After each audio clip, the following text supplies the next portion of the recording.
Hello అండి, అందరికీ నమస్కారం. నేను మీ కట్టా కార్తీక్. తెలంగాణలో మున్సిపాలిటీ కార్పొరేషన్ ఎన్నికలకు రంగం సిద్ధమైపోయింది. మరొక పక్క ఫిబ్రవరిలో ఎంపీటీసీ జడ్పీటీసీ ఎన్నికలు కూడా నిర్వహించబోతున్నట్టుగా వస్తున్న సమాచారం. మార్చి ఏప్రిల్లో పిల్లలకి ఎగ్జామ్స్ ఉంటాయి కాబట్టి మార్చి లోపే అన్ని రకాల ఎన్నికలు కంప్లీట్ చేయాలని రేవంత్ రెడ్డి ప్రభుత్వం భావిస్తున్నట్టుగా తెలియవస్తా ఉంది. మున్సిపాలిటీలు కార్పొరేషన్ ఎన్నికలు, మరొక పక్క ఎంపీటీసీ జడ్పీటీసీ ఎన్నికలు, ఇవన్నీ కూడా మార్చిలోపు కంప్లీట్ చేయాలని.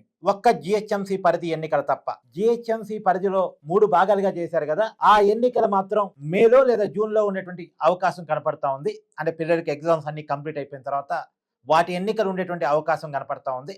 సో మిగతా మున్సిపాలిటీలు, కార్పొరేషన్లు, ఎంపీటీసీలు, జడ్పీటీసీలు, ఈ ఎన్నికలన్నీ కూడా వరుసగా ఈ జనవరి ఫిబ్రవరిలో కంప్లీట్ చేయాలని చెప్పేసి భావిస్తున్నట్టుగా తెలియవస్తా ఉంది. సంక్రాంతి తర్వాత ఏ రోజైనా సరే మున్సిపాలిటీలు 117 మున్సిపాలిటీలు, 6 కార్పొరేషన్లకు ఎన్నికల నోటిఫికేషన్ వచ్చేటువంటి అవకాశం ఉంది. ప్రస్తుతం రిజర్వేషన్స్ మీద ఎక్సైజ్ చేస్తా ఉన్నారు. అంటే కోర్టు తీర్పుల ఫలితంగా 50% మించి రిజర్వేషన్ ఇవ్వడానికి అవకాశం లేదు కాబట్టి.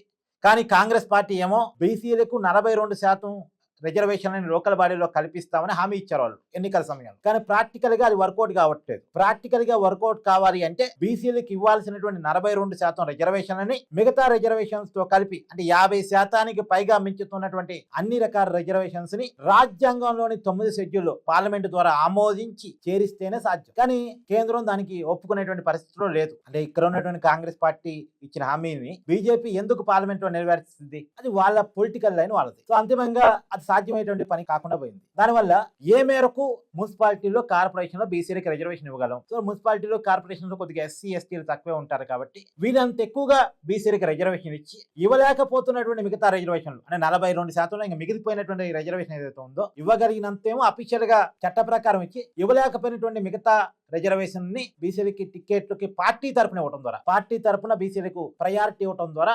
42% రిజర్వేషన్ హామీని ఫుల్ఫిల్ చేసుకోవాలని కాంగ్రెస్ పార్టీ ఆలోచిస్తా ఉంది. చూడాలి ఇప్పుడు ప్రాక్టికల్ గా రియాలిటీ తెలిసింది. ఇప్పుడు పార్టీ గుర్తుల మీద జరిగే ఎన్నికలు కాబట్టి బీసీలకు ఎవరైనా సీట్లు ఇచ్చారు, ఎస్సీ ఎస్టీలకు ఎవరైనా సీట్లు ఇచ్చారు, జనరల్ కేటగిరీలో ఇతర అగ్రకులాలకి ఎవరైనా సీట్లు ఇచ్చారు అనేటువంటి లెక్కలు కూడా తేలిపోతాయి. ఈ లెక్కలే కాదు, ఏ పార్టీ ఎన్ని సీట్లు గెలిచిందనే లెక్కలు కూడా తేలిపోతాయి. అంటే బీఆర్ఎస్ ఎన్ని ఎంపీటీసీలు జడ్పీటీసీలు గెలిచింది, కాంగ్రెస్ పార్టీ ఎన్ని ఎంపీటీసీలు జడ్పీటీసీలు గెలిచింది, ఎవరు ఎన్ని మున్సిపాలిటీలు గెలిచారు, బీజేపీ పర్ఫార్మెన్స్ ఎలా ఉంది, ఇవన్నీ కూడా కరెక్ట్ అయిన లెక్కలతో వస్తాయి. గతంలో గ్రామ పంచాయతీ ఎన్నికలు జరిగినప్పుడు కూడా ఎవరి లెక్కలు వాళ్ళు చెప్పుకున్నారు. ప్రధానికి రెబల్స్, ఇండిపెండెన్స్ అందరూ కూడా కాంగ్రెస్ ఖాతాలోకి వచ్చారు. అంటే అధికార పార్టీ కాంగ్రెస్ కాబట్టి, వాళ్ళు పార్టీ గుర్తుల మీద జరిగిన ఎన్నికలు కాదు కాబట్టి అందరూ కూడా కాంగ్రెస్ గుర్తుల మీదే, అంటే కాంగ్రెస్ మద్దతుతో గెలిచినట్టుగా కాంగ్రెస్ పార్టీ లెక్కలు చెప్పుకుంది. ఇంకొక పక్క బీఆర్ఎస్ కూడా తన నోటుకు వచ్చిన లెక్క తను చెప్పుకుంది. నేను ఎట్టాగు పార్టీ గుర్తుల మీద జరిగిన ఎన్నికలు కాదు కదా గ్రామ పంచాయతీ ఎన్నికలు, సో ఎవరి లెక్క వాళ్ళకుంది. కానీ ఇప్పుడు అలా కాదు, కరెక్ట్ అయిన లెక్క వస్తుంది. ఇవన్నీ పార్టీ గుర్తుల మీద జరిగే ఎన్నికలే. ఎంపీటీసీలైనా, జడ్పీటీసీలైనా, మున్సిపల్ కౌన్సిలర్లైనా,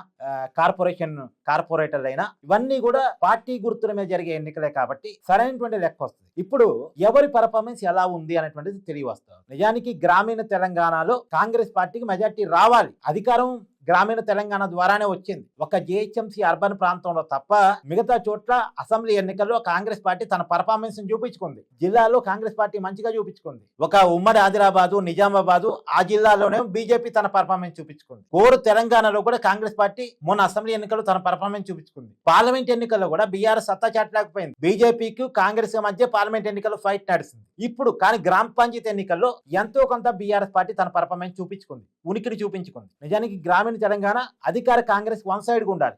అధికారం కాంగ్రెస్ చేతుల్లో ఉంటే ఒక అడ్వాంటేజ్. గతంలో అసెంబ్లీ ఎన్నికల్లో, పార్లమెంట్ ఎన్నికల్లో కాంగ్రెస్ పార్టీ వైపు రూరల్ తెలంగాణ మొగ్గు చూపింది కాబట్టి, గ్రామాలు మొగ్గు చూపాయి కాబట్టి, రైతాంగ తెలంగాణ మొగ్గు చూపింది కాబట్టి అలా ఉండాలి. కానీ రియాలిటీ చూసినప్పుడు కాంగ్రెస్ మీద కొంత వ్యతిరేకత కనపడింది. గ్రామ పంచాయతీ ఎన్నికల్లో మేజర్ గా కాంగ్రెస్ పార్టీ గెలిచినప్పటికీ కూడా వాళ్ళ ఎక్స్పెక్టేషన్ తగ్గట్టు ఏం గెలవలే. 80% గ్రామ పంచాయతీలు కాంగ్రెస్ కి వస్తాయి అనుకున్నారు. కానీ 70% గ్రామ పంచాయతీలు మాత్రమే కాంగ్రెస్ చేతుల్లోకి వచ్చాయి. ఒక 30% వరకు అటు ఇటుగా విపక్షాలు గెలిచే, విపక్షాల్లో కూడా మేజర్ గా బీఆర్ఎస్ పార్టీ గెలిచింది. నిజానికి కరెక్ట్ గా చెప్పాలంటే కాంగ్రెస్ 70% అని చెప్పుకుంటుంది, కానీ 65% వరకే కాంగ్రెస్ పార్టీ గెలిచింది. మిగతా అన్ని కూడా రెబర్స్, ఇండిపెండెన్స్ వాళ్ళని కూడా కాంగ్రెస్ పార్టీ లెక్కల్లో కలుపుకున్నారు అంతే. సో బీఆర్ఎస్ పార్టీ తన ఉనికిని గ్రామ పంచాయతీ ఎన్నికల్లో చాటుకోగలిగింది. మరి మున్సిపాలిటీలో కూడా చాటుకోగలదా, కార్పొరేషన్ లో కూడా చాటుకోగలదా చూడాలి.